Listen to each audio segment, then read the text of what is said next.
Ce mois-ci, Au Champ du Coq s'intéresse à l'horticulture. Je vous emmène au centre d'essai horticole de Wallonie, à Ormeny, près de Ath.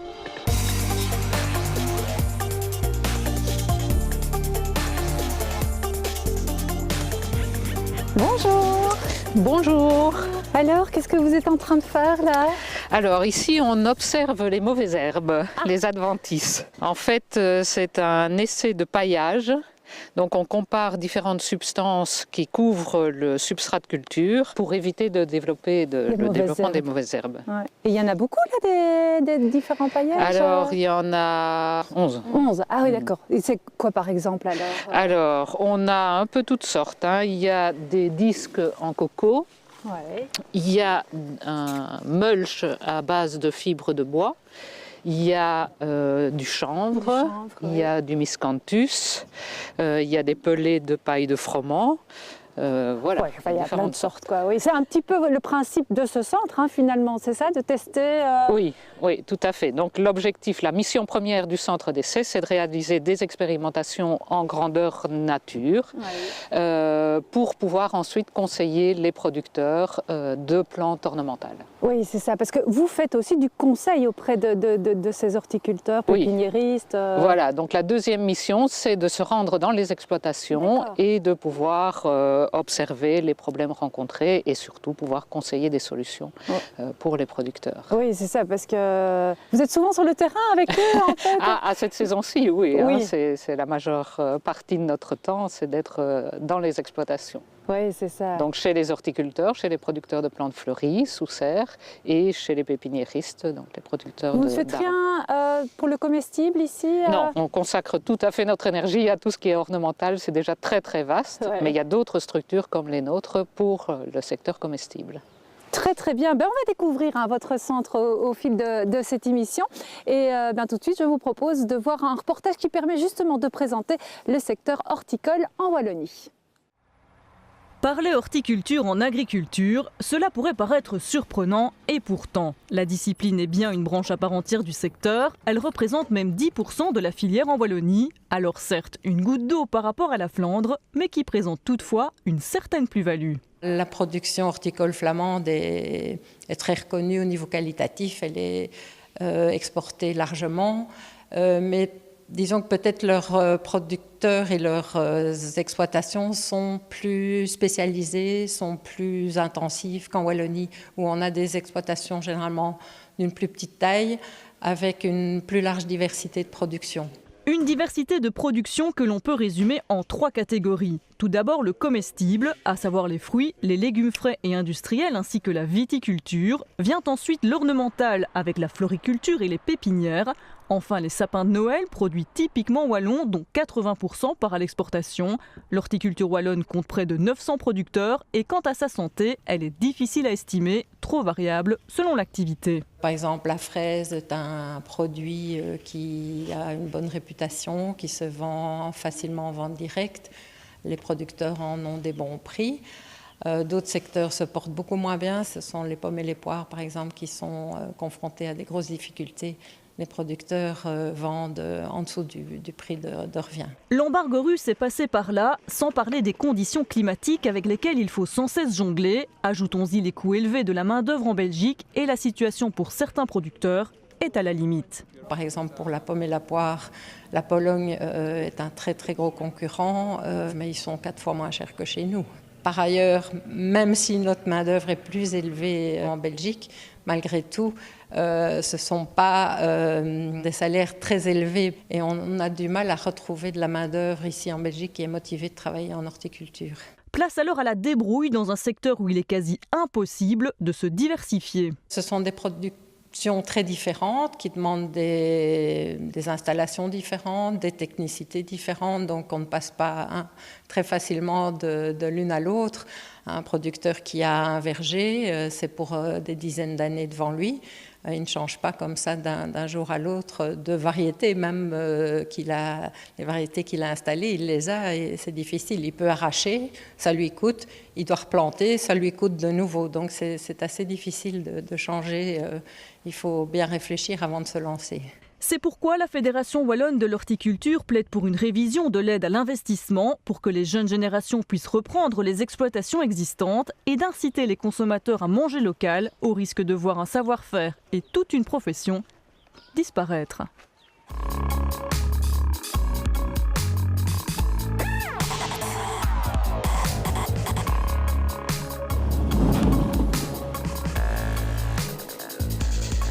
Bonjour Fanny. Bonjour. Alors qu'est-ce que vous faites vous ici?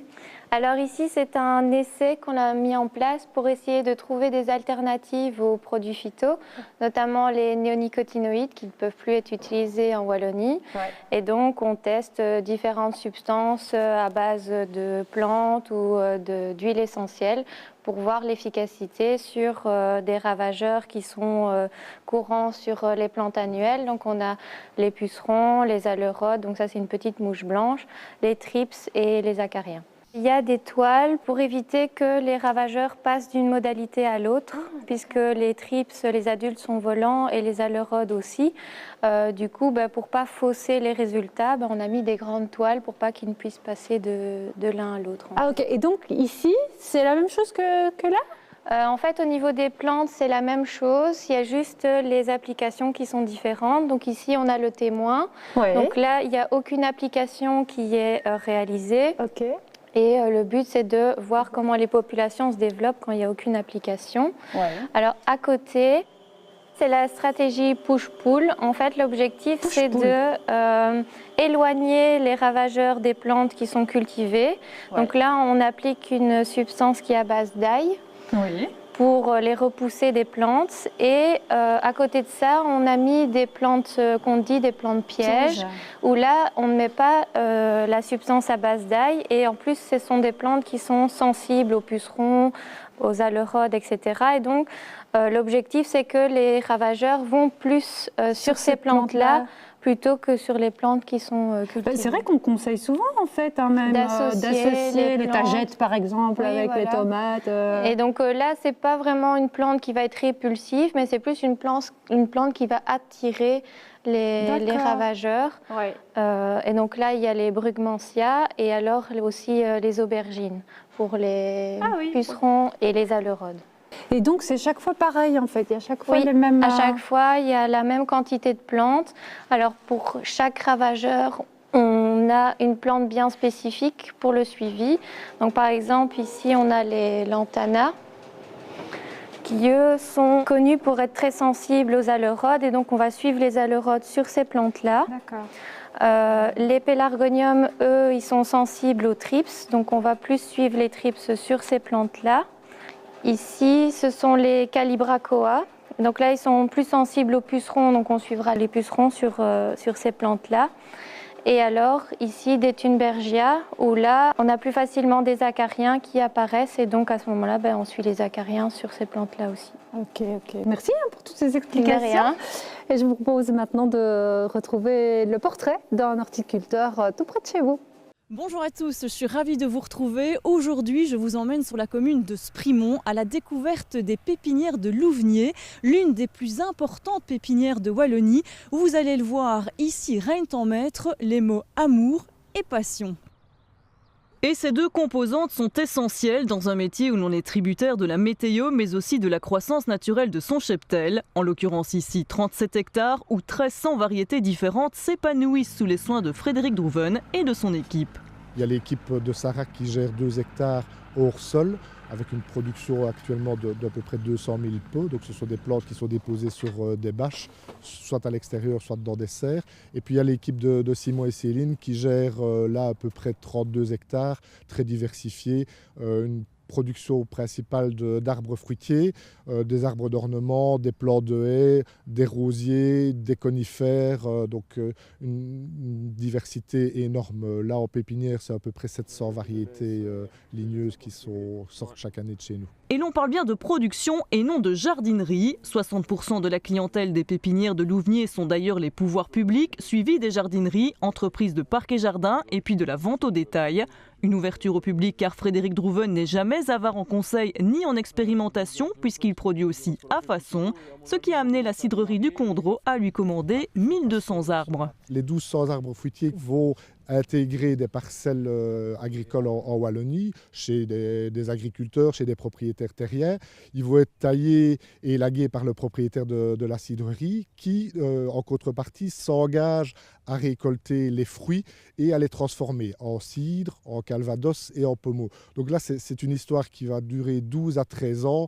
Donc la production du jeune plant chez nous, le greffage, le contrat de culture, la vente à l'automne et 6 à 7 ans après, la récolte des fruits et leur transformation pour finalement aboutir, je vais dire, sur la table du consommateur. Et c'est une histoire merveilleuse. Une histoire qui est aussi, comme tout ce qui pousse à Louvenier, 100% respectueuse de l'environnement. L'agriculture intensive, ce n'est pas le credo de la maison. On a déjà plus de 10 ans en herbé nos parcelles, donc en pépinière de pleine terre, pour éviter les pulvérisations à outrance. On varie énormément, je vais dire, nos lots, nos cultures, donc on évite de regrouper les mêmes essences de façon à éviter la contamination. Pour la culture hors sol, je vais dire c'est zéro phyto chez nous, donc tout est fait à la main, le désherbage, on utilise des paillages naturels, on utilise aussi les insectes, donc on a énormément de haies sur la pépinière et je vais dire on fait tout ce qu'on peut, je vais dire, pour favoriser la biodiversité et qu'il y ait une régulation naturelle, je vais dire, du parasitage. Des méthodes naturelles pour un produit artisanal et de saison aux pépinières de Louvenier, plus qu'un savoir-faire, c'est avant tout une promesse. Alors je vais vous montrer le ravageur du moment, celle qui inquiète beaucoup de monde, c'est la fameuse spirale du buis. Donc c'est cette chenille qui est en train de dévorer ce malheureux buis. Donc c'est une chenille qui a passé l'hiver en fait, et elle est quasi au stade le plus avancé, donc au stade larve adulte, et puis va devenir nymphe d'abord, et puis papillon. D'accord. Et après, ça se reproduit. Et après, ça se reproduit. Et donc, on aura une deuxième période de chenilles, fin juin, début juillet, tout dépend des températures. Et puis, une troisième phase critique vers mi-août. Donc là, ce sont vraiment trois périodes critiques où la chenille dévore vraiment très très fort les arbustes et fait vraiment des dégâts très importants. Et c'est fort répandu en Wallonie, ça? Ah, maintenant c'est partout, elle est présente partout. Sur 2 années de temps, donc en 2017, elle a commencé à s'étendre et en 2018, c'était vraiment l'explosion. Les gens chez eux, ils doivent vérifier alors s'ils en ont pas. Tout à fait. Alors évidemment, plus elle est grande, plus elle est coriace et donc difficile à détruire. Donc le mieux, c'est vraiment d'intervenir le plus tôt possible à la sortie de l'hiver, dès qu'on voit que on sent que les températures remontent. On voit alors à ce moment-là des petites chenilles, mais qui ont 1 cm et qui ont 2 mm de diamètre. Et à ce moment-là, si on intervient, on arrive vraiment à les détruire. Mais alors vous les détruisez là manuellement en fait Ici, je pourrais la détruire manuellement, mais évidemment, quand on a des haies ou c'est pas envisageable. Et donc, il y a des moyens de lutte possibles. Il y a des moyens chimiques, mais on essaie ici au niveau du centre d'essai des moyens, des substances alternatives à base d'extraits de plantes, d'huiles essentielles, on va aller voir ça alors. On va aller voir ça. Ce sont ces cages-là? C'est dans ces cages. Donc, dans ces cages, on a introduit des chenilles. Vous pouvez voir ici la pyrale qui est à un stade un peu plus avancé que ce qu'on a vu tout à l'heure. Donc là, elle est dans son cocon.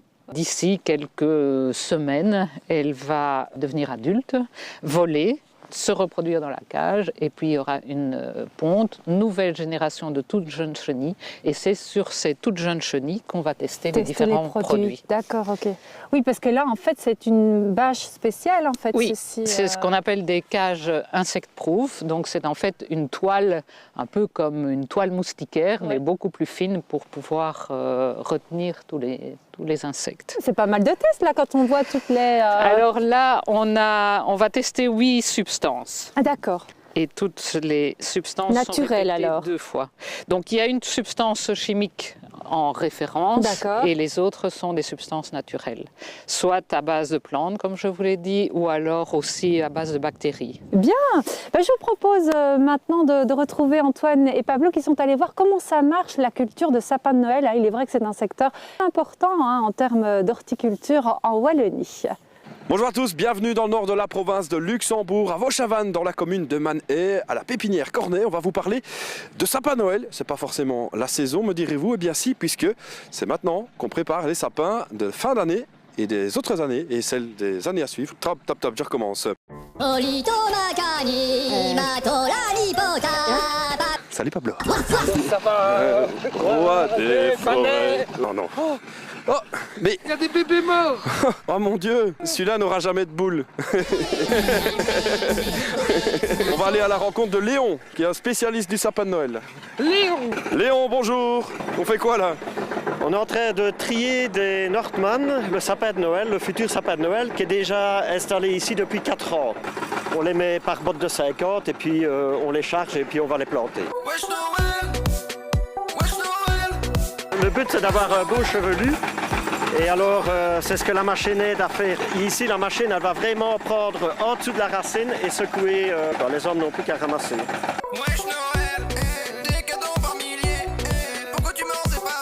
Il y a encore des morts, il y a encore des morts. Il y a des morts. Il n'y aura jamais de cadeaux au pied de ces petits sapins. Il n'y aura jamais d'étoiles au-dessus. Jamais de guirlandes lumineuses. Ne rigole pas. On a vu l'arrachage des sapins, des petits. Maintenant, on va aller voir la plantation. On a pris un peu de hauteur maintenant avec Léon. On se trouve sur la parcelle donc où ils vont pouvoir se développer. Ici, on va les installer pour une durée de 8 à 9 ans. La technique, est-ce qu'il y a une technique pour bien planter le sapin? On fait la fente et puis alors on retourne l'outil, on fait une croix pour que le plan soit bien dressé après. Si on ne fait pas la fente, il ne sera jamais droit. On va voir qui va gagner, regarde l'arrivée juste là. Ah oui, le blanc est en tête, le bleu est en train de faire son retard. Hein, mais... le blanc vient de prendre un peu d'avance. Ouais, là je pense que c'est mort. Le premier qui arrive là peut aller manger sa tartine. C'est comme ça que ça marche vraiment? Non.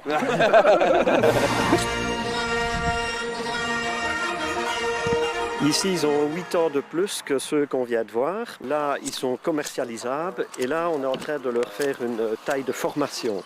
Alors, il y a encore une petite manip, c'est une machine qui va venir couper le... On va couper la dernière couronne du sapin à ras du sol et que ça respire. Et ça nous évite alors de mettre des produits pour certaines maladies parce que le sapin ne respire pas. Souvent, pour avoir un sapin bien fourni, il faut qu'on freine la pointe. Et alors, on va lui donner une petite incision comme ça. La sève va devoir tourner autour des lignes de la blessure et alors la pointe va moins vite se développer. Il va plus s'étoffer et moins filer. Et il y a plein de petits trucs comme ça pour la culture de sapin. Il y a des secrets aussi, non? Le but, c'est vraiment de produire dans notre Wallonie le plus beau sapin, que tous nos confrères aussi puissent avancer avec des bonnes idées.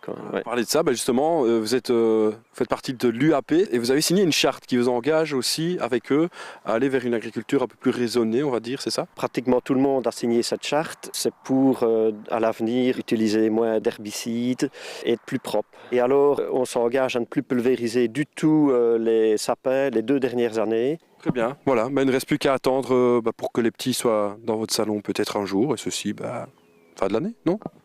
Fin de l'année, oui. Voilà, merci Léon, à bientôt, et une autre Comment ça marche la fois prochaine. Et tu dois taper ta caméra. Alors expliquez-nous un petit peu où on se trouve ici. Ici, vous êtes dans un parc à bois, donc c'est un verger pour produire du bois de multiplication pour les pépiniéristes. Donc la mission première, c'est pas de produire des fruits, c'est de produire du bois de multiplication pour les pépiniéristes, du bois de greffe. Du bois de greffe, donc les tiges qui vont permettre après de regreffer finalement les variétés. Les variétés. Alors ici par exemple, c'est quoi? C'est un cerisier? Alors ça c'est un cerisier. Donc vous voyez, ces arbres ont été retaillés parce que le bois de greffe utilisé, c'est toujours du bois de l'année. Ça doit être du bois jeune, du bois bien vigoureux, etc. En février-mars, quand toute la période de vente de greffe est terminée, on retaille très sévèrement ces arbres pour toujours avoir une production abondante de bois. Et ici aussi, vous faites des essais par rapport à ça ou rien à voir? Non, ici, il n'y a pas d'essai. Le but, c'est vraiment de pouvoir fournir aux pépiniéristes ce bois de multiplication de qualité. Donc, on garantit l'identité de la variété et on garantit aussi l'absence de virus. Et vous avez beaucoup de clients alors, comme ça? Mais ici, on fournit prioritairement les pépiniéristes de Wallonie. Donc, ça représente 25 pépiniéristes à peu près. On a toujours suffisamment de bois pour les satisfaire et donc on offre ce service aussi aux collègues flamands. Bien, mais maintenant je vous propose d'aller en cuisine, retrouver Ludovic pour une nouvelle recette.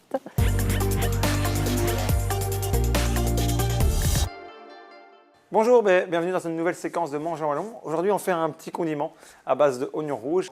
Ça se passe en plusieurs étapes. Première chose, on coupe les oignons en petits morceaux comme ceci et on les place dans un bac avec du gros sel. On prend du gros sel gris, un sel marin bien sûr. Simplement, le gros sel va permettre de faire dégorger les oignons et enlever une partie de leur eau, mais également saler légèrement les choses. Donc ça, c'est une étape qu'on va laisser faire donc, pendant 10 minutes. Donc ça, on laisse tranquillement comme ça sur la table pendant 10 minutes. En même temps, on fait le petit bouillon. On fait donc un vinaigre en 1, 2, 3, ce qu'on appelle une marinade en fait, avec une portion de sucre, 2 portions de vinaigre et 3 portions d'eau. Ici, moi, je les agrémente avec une petite aneth pour le goût, également quelques graines. Ici, j'ai mis poivre, un peu d'anis et également un peu de cardamome. Donc, je mets une portion donc, de sucre, 2 portions de vinaigre et l'eau, tout simplement. Donc ça, je vais juste faire chauffer, porter à ébullition et laisser infuser pendant les 10 minutes et même temps que les oignons. Et on se retrouve tout à l'heure pour la suite de la recette. Mais voilà, ici, donc 10 minutes se sont écoulées avec le sel. Donc on a vraiment les oignons qui sont dégorgés, on voit qu'ils sont plus souples. J'ai remis donc, de l'eau à hauteur pour enlever l'excédent. Et avec les doigts, simplement, j'égoutte ma petite marinade en 1, 2, 3. Donc une quantité de sucre, 2 quantités de vinaigre et 3 d'eau plus quelques aromates. Échauffer maintenant et infuser également pendant les 10 minutes. Donc va vraiment procurer tout son goût aux oignons. Simplement, je mets les oignons dans un bocal ou un récipient, peu importe. Et en fait, je vais venir par la suite placer le petit bouillon, la petite infusion qu'on a mise, qu'on place ici comme ça. Et on en met jusqu'au-dessus des oignons afin qu'ils soient bien couverts. Ceci, on va le mettre directement au frigo pendant minimum 2 jours afin que les échanges de goût se fassent au mieux. Et puis on pourra le conserver comme ça au frigo si on y va avec un couvert et pas avec les doigts dans le bocal, jusqu'à 15 jours maximum. Vous allez voir le petit côté sucré avec l'acidité du vinaigre et le côté piquant des oignons. C'est vraiment un condiment qui est exceptionnel pour aller dans toutes vos salades ou alors avec un petit morceau de foie, une terrine ou autre chose. Donc voilà, on se retrouve bientôt pour une nouvelle séquence et à bientôt. Au revoir.